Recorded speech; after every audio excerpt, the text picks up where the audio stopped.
Well, she was making some phone calls for me, and I was laying in on bed, and I was shaking, and I couldn't eat, and I couldn't drink anything, and I looked over, and there was my 38 laying there, and I knew I didn't want that. This is The Bottom Line. I'm Gary Thiemann in Los Angeles. Glen's story. A story of denial. A story of self-will run riot. A story of alcoholism. But most important, a story of recovery. Hi, my name's Glen, and I'm an alcoholic, and my first drunk was when I was about 16, 17 years old. And what had happened to me is my family kind of had a little barbecue together, and we snuck a few beers, and it wasn't even a really good drunk. It was just kind of a buzz going. But I knew there was something there that I liked. There was something there that changed. And what happened is later on, some of our friends, we got together and got some beer bought for us, and went out and drank a couple of quarts each, and that magic happened. That magic that made me a part of, a magic that made me as good as, and the magic that I chased for a long time, for the next 20 years. And I want to tell you that it wasn't always available, and for me to maintain and do what I wanted to do, to change whatever was going on in my head, I discovered kind of a low bottom type drinking, I guess you'd call it. What I did is found out that if you mixed lemon extract and 7-Up together, it'll do the same for you as whatever you could buy in the store. And I'd like to explain what that does to you. And it numbs your lips, and then it kind of numbs your tongue, and then down your throat, and kind of works its way down through your chest and into your stomach, and then bingo, your head goes numb. And that's what I chased. That's what I chased. I drank a little bit off and on in high school, not a lot. I was a worker, a high achiever, not in school by any means, but in the workplace. And what I did is weekends would come, and my friends and I would grab us some beer and drive around town and just drink and have a good time. And it seemed to work. You know, we just, everything was fun, and trouble hadn't started. We just really had a yeehaw fun. And my parents relocated to another area, moved, and I moved with them under protest. And when I arrived at our new place, I discovered loneliness again, not fitting, and all the things. And only it was a lot easier to come up with the booze up here. And we drank during the week and always on the weekend. And I ran with the people that drank. I didn't run with church people. I didn't run with the people that didn't drink the way I drank or wanted to drink the way I drank. And boy, it just escalated from there. We just kept drinking and drinking. And I married at an early age, age of 19. And that marriage, unfortunately, didn't last. Only lasted a couple years. And the reason why it didn't last is I drank on a daily basis, and she didn't like it. And the bottom line between that is I wanted to drink, and she wanted to eat, and there wasn't room for both of us. And the finances wouldn't take care of it, so she was smart and left. I was single then, age about 21, and I ran into bars for the next 5 years. And I ran with people that protected me, that got me out of trouble.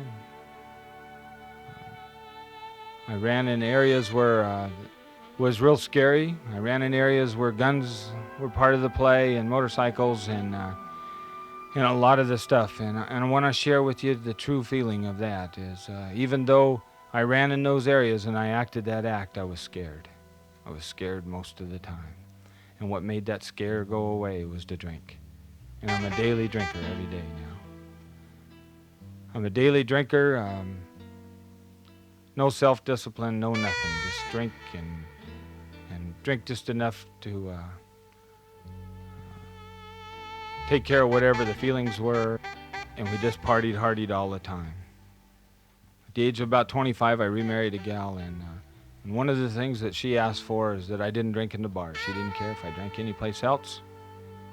She says, don't drink in the bars, and I respected that. So I drank at home and at friend's house, and I drank, but the feelings were still there. The feelings at work I didn't fit. The feelings of inadequacy. The feelings here, and I just the only thing that made it go away was the drink. A daily drinker, and at this stage I'm having blackouts. I don't know what blackouts are. I'm having blackouts, and I think that's just part of having fun. I just think that's what's happening, and I'm a real high achiever at work still, and I'm trying to get ahead, and I don't even fit in the workplace. I don't feel good around those people unless I'm drinking and drunk all the time. And one of the things that allowed me to fit was to have the alcohol. It was well known that there was beer available where I was at, and I loved it that way. I wouldn't have had it any other way, and that way I fit, and I seemed to do okay. And what had happened is I had a really, really close friend, and he drank like I did, and I'd get off work. If there wasn't a crisis already at home and I hadn't brewed one or whatever, I would slam the door, out the door I'd go, and over to this friend's house. And boy, we'd just drink and solve all the world problems and get up the next morning and don't even remember what the world problems were. The marriage wasn't doing real well. We're starting to have problems. And one of the things that I don't share a lot, but I'd like to share here is, you can drink long enough and hard enough, and a lot of things can change. You can shake, and you can start into the DTs, you can have the blackouts, and you can have all those things, and I'm certainly part of that. But if you shook, you could always lean your hand up against something and get that shaking to go away, or maybe get a drink and take that shaking away. And if you didn't fit again at work, you could drink and make that fit again. But I'm here to tell you can drink long enough and hard enough, and you don't have to do drugs. You can just drink beer until your sex life doesn't work anymore too. And that's part of pitiful and incomprehensible demoralization. I didn't understand that. I didn't know what the problem was, but I certainly wasn't going to give up drinking, and I didn't know that was any part of it.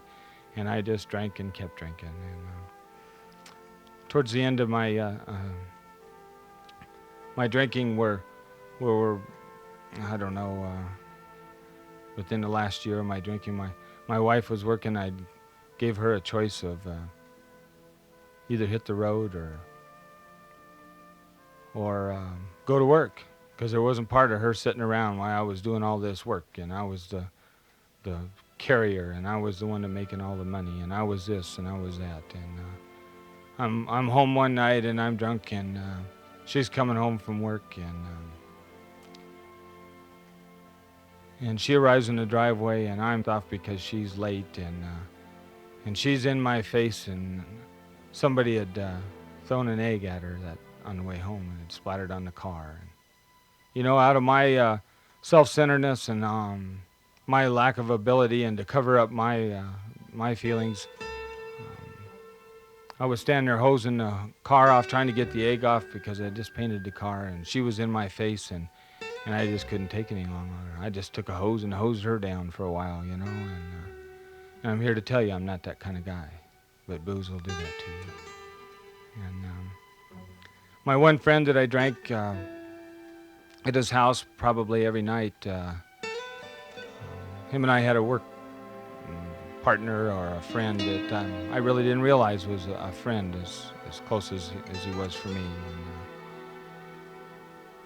what had happened is he didn't show up at work one day, and this guy had always showed up to work. I mean, every day he was always there. And so everybody thought, well, maybe just took a day off sick or something, or vacation. And he didn't show up the next day, and we sent some guys over to find out what had happened. And the guy had committed suicide, blown his brains out with a .38. And I didn't realize what impact that would have on me. It was a day or two later, and I'm driving down the street, and I know the difference between hallucination, and I know the difference between just being drunk. And I'm driving down the street, and I'm passing cars that aren't there, and I knew I had to go to the bank and get some money, and I knew if somebody touched me, I'd explode. And I knew I was in trouble. Somehow, some way, I made it home. And when I got home, my wife was there, and I drove in the driveway, and I was crying, and I asked her if she would, if she'd help me. And she said, what was wrong? And I said, I don't know. I just need to go to the doctor, and something was wrong. And she made some phone calls she was making some phone calls for me, and I was laying in on the bed, and I was shaking, and I couldn't eat, and I couldn't drink anything, and I looked over, and there was my 38 laying there, and I knew I didn't want that. And we made it to a doctor's office, and they gave me some prescription for some drugs, and I knew that wasn't going to work. And somehow she made some more phone calls, and I wound up in a treatment center. Glen hit his bottom, but he was lucky enough to still have family members to see him through recovery. Those long corridors eventually led him to the 12 steps of Alcoholics Anonymous. After some phone calls were made, and I started it. We made arrangements to get over to a hospital, into a treatment center, and I want to tell you, I'm the oldest out of three. I'm the big brother, and I'm the one that's always been the one that was looked up to, and always the one that was a strong one, and always the one that they turned to, and that was over with. Booze had whipped me, and I went into this treatment center. We went into the hospital, and as you walk down the corridor, there's a long corridor as you go down, and when you get to the end of the hall, you can go left to mental health and right to the detox center or the alcohol ward, and I qualified for both. But I went into the alcohol center there, and as I walked down that last corridor after I made the right-hand turn, I looked down at the end of the corridor, and my sister was a nurse, and she was working at that hospital, and I didn't know that she worked on the alcohol ward. And here come her big brother, the big, tough, older brother that was whipped by alcohol. And what had happened to me for the next 28 days was the people. Not only did my sister grab me and hold me and tell me that it would be all right, and the people told me that welcome to the first day of the rest of my life, and I didn't know I didn't want that. I wanted to be left alone. I wanted to go off. I wanted to be left alone, to die or to do something. Alcohol had won, and in that treatment center there was. It was a 30-day program, and I'm really grateful for that today. I feel that it extracted me out of society long enough for me to take a look at me without the outside obstructions and all the happenings of the world and all this stuff. And in that treatment center, I had a mix of people from homeboys and nurses and fellow workers and great counselors that had helped and worked with me. I was the one that kind of wanted to sit in the back of the class, or the back. There was about 15 of us, and I didn't want to. I didn't want to participate. I just wanted to be left alone. And I'd sit in the back of the class there, and the counselor would ask questions, and I didn't want to answer, and I'd give him an answer, and he'd leave me alone for a little while. And one night it was 10 o'clock at night, and this guy called up, and he asked for me on the phone, and I went and answered the phone. He says, I want you to write a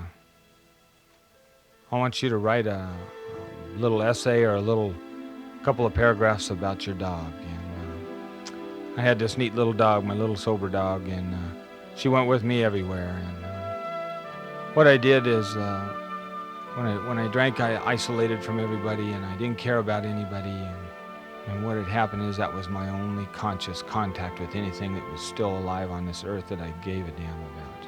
So I sat down that night, and I wrote this, and I wrote that, and wrote this thing up out of anger and frustration and I suppose fear. And The next morning, the counselor come in, and we're all sitting around there, and he's going around the room asking how everybody's day was, and he got to me, and he said, "Did you do what I asked you to do?" And I said, "You bet."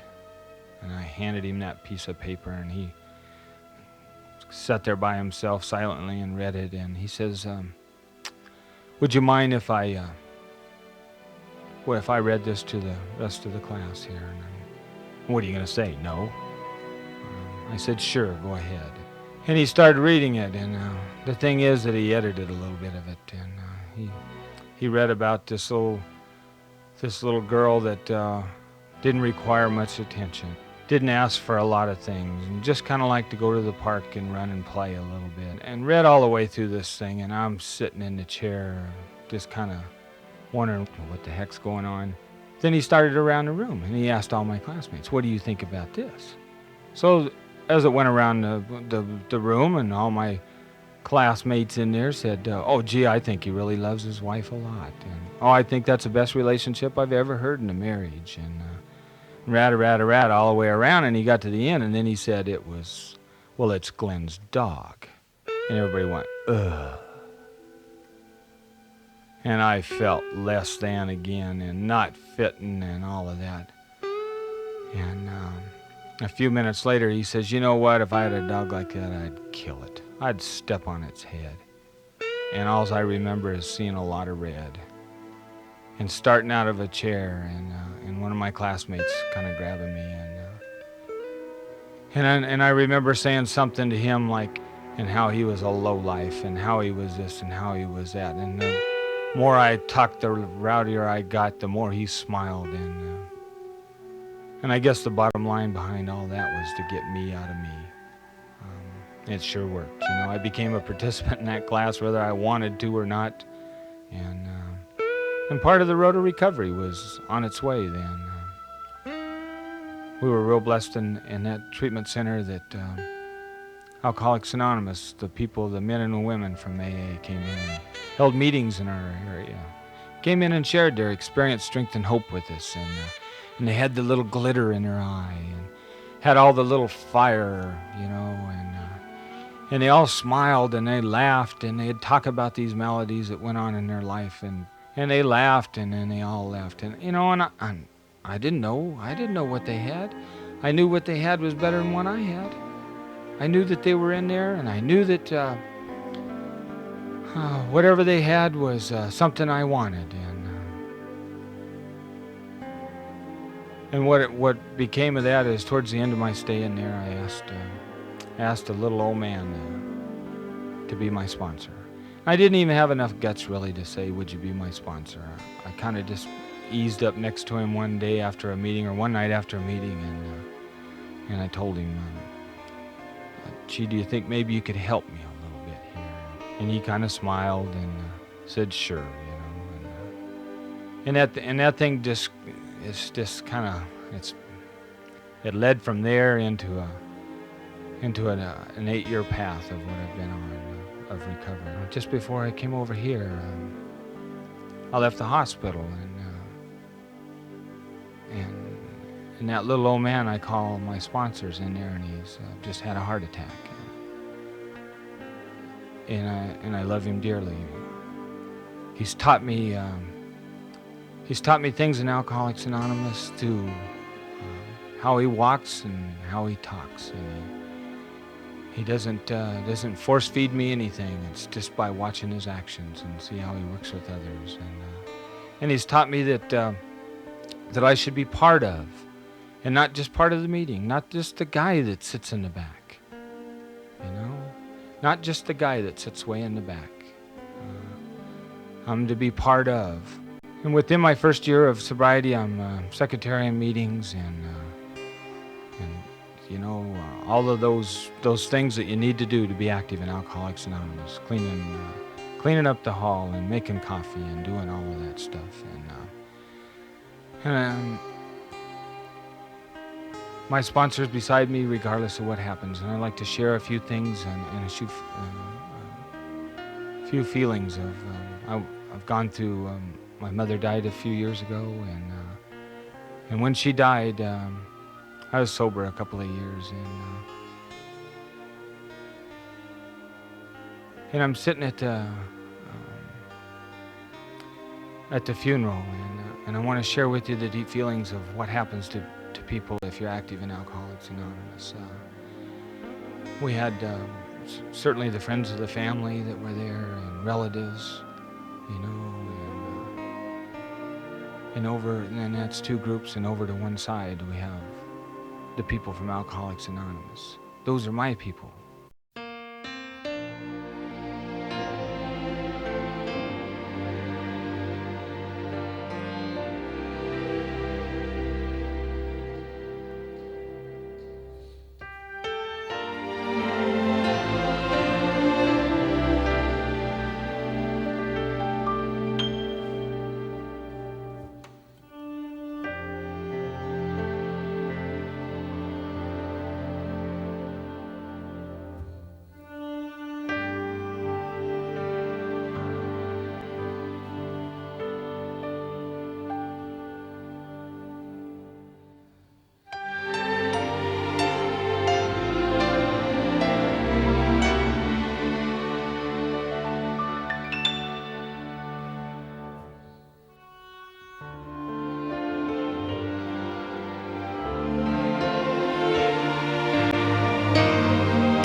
You've been listening to The Bottom Line featuring Glen's story. Thanks, Glen, for sharing your experience, strength, and hope.